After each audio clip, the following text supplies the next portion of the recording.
What's going on, everybody? It's EricRayweather back here helping you take your game to the next level. And in today's video, I'm going to be showing you one of the best zone defenses in Madden 18. Now, if this is your first time checking out one of my videos and you want to improve your Madden game, go ahead and hit the subscribe button below. Make sure to hit the bell icon so that you join the notification squad and never miss an upload. So what's going on, guys? Like I said, today I'm going to be showing you one of the best zone defenses in Madden 18, in my opinion. It's something I've been running a little bit more lately, but I've already talked about the coverage style, earlier this year quite a few times, but I want to show it out of the dollar formation because I feel like this is the best variation of it, and it's going to be the cover 6 show 4, which is basically just a cover 6. It's supposed to show a cover 4 look, but I mean, everybody pretty much baselines their defense anyway, so it shows the same look no matter what. But what I like about this cover 6 is we're only rushing 3, so we have actually 3 yellow zones over the middle of the field, whereas most cover 6s in the game stock just have 2 yellow zones. So I just like the way this sets up. I love the dollar formation. It is my favorite defensive formation this year. Those of you that have bought the defensive ebook know that, because I have a dollar scheme in there that is very good. If you want to purchase the defensive ebook, link will be in the description and in the comments section. Very good ebook, covers everything you need to know about defense in Madden 18, how to stop all the popular runs, passes, formations, and it has a really good dollar scheme in it. But anyway, I'm going to show you how I run the cover 6. So what I like to do with this, and the thing I like about the cover 6 too, much like the cover 4, it is still a very good run coverage, because you still have one of the safeties in the run fit, but you also have the outside cornerback in a run fit as well. So it's, better than a cover, just a straight up cover 2 or a cover 3. You actually have some extra help in the run fits, so that's always nice. So, but basically this is a defense I'm going to go to in a situation where I definitely think it's a pass. I'm definitely not going to use this if I think there's going to be a run, but if there is a run, we won't be in the worst situation. So what I like to use this defense for is a few things. Number one, you can't really one-play touchdown a cover 6, which is good. Cover 3 is really good this year, but if you don't adjust it a certain way, it's very easy to one-play touchdown a cover 3. There's a lot of cover 4 one-play touchdowns in the game, and there's even some cover 2 one-play touchdowns in the game, but there's really not many or any that I could think of one-play touchdowns where you can bomb a cover 6. So that's what's unique about it, and that's why people have trouble against it. When you pull out cover 6 on people, you will force them to throw the ball away or throw bad passes and throw picks, because they're just simply not used to the coverage. They can't one-play touchdown it, and because you have a cover 2 on one side and a cover 4 on the other side, it kind of messes up their reads, because most people practice just against cover 3, cover 4, cover 2. They don't practice against cover 6. So what I like to do with this defense is to set it up to really make people have to really force them to make reads they don't want to read. So what I'm going to do is I'm a base align, which is wire triangle right on the left stick. Then I'm actually going to shade underneath, wire triangle down on the right stick. And then this is crucial. You want to go to this cornerback over here and you want to re-put him in a cloud flat.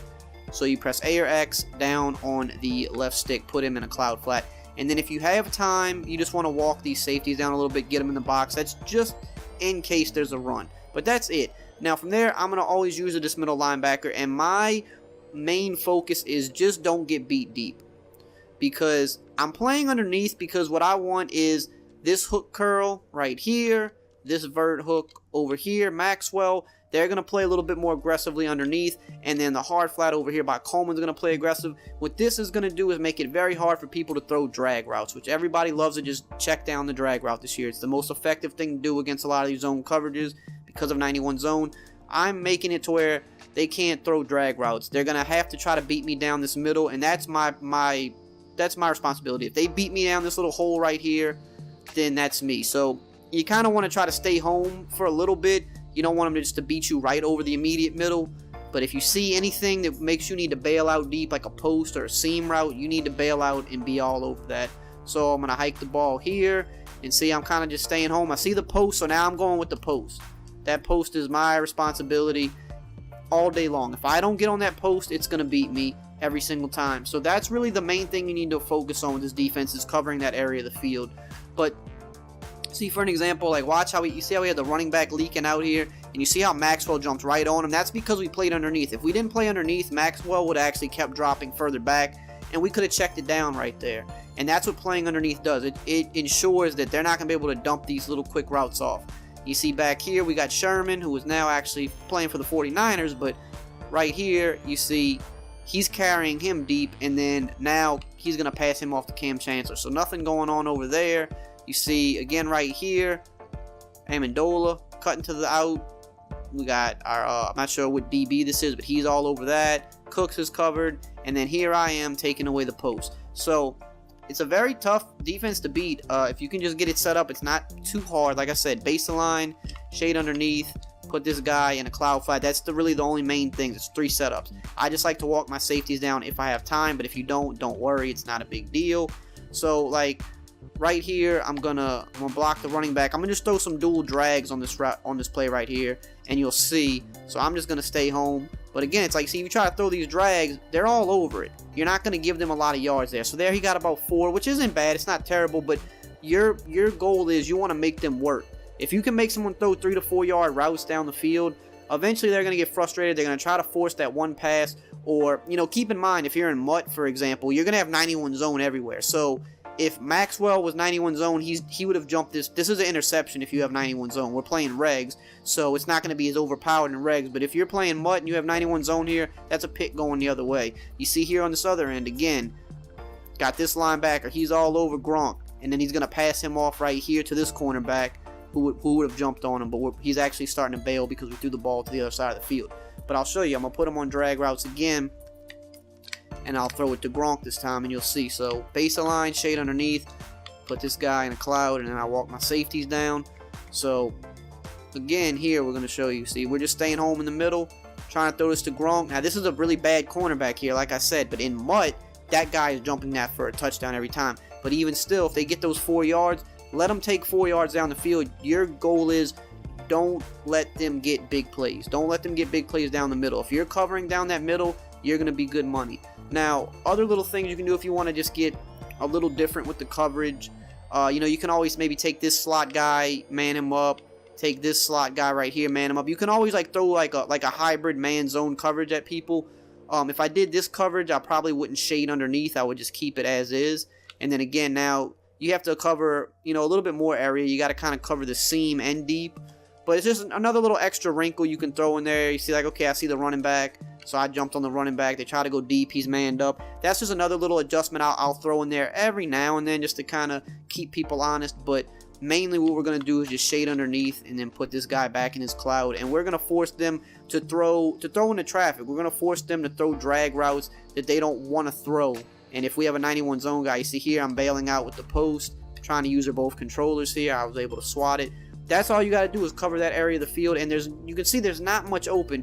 You can force a drag route with a guy sitting on his back, and your best case scenario is getting 4 yards in that situation. But if you have 91 zone, they're going to jump that most of the time. And even if you don't have 91 zone, because you have a guy right on his back when you throw it, that's going to lead to a lot of drops. So you might get him in a 4th and 3 situation. They try to throw that drag. They're not going to catch that every time with the defender right on their back. Some people are going to drop that. So that's something else to think about. But this type of coverage is just going to make it to where you're not leaving too much open. You're never leaving too much open by doing this. Because you're playing underneath, you're making this guy and this guy play really aggressive. Also, this hard flat's going to play aggressive. And they're not going to let you just dink and dunk them all day. They're going to be on your back, and they're going to force you into making throws you don't want to make. And then because you have these deep zones, you got this cloud flat and this deep zone, this sideline's taken care of. You have a cover 4 over here, so this sideline is taken care of. You just have to worry about your area of the field. Your area of the field, don't let anything crazy happen. They try to throw it at you, you got to go make a pick just like that. And that's it. And there's nothing else that's really open. And every once in a while, they might try to sneak a run in there. But as long as you kind of can get these safeties down into the box, you have Earl Thomas here in a run fit.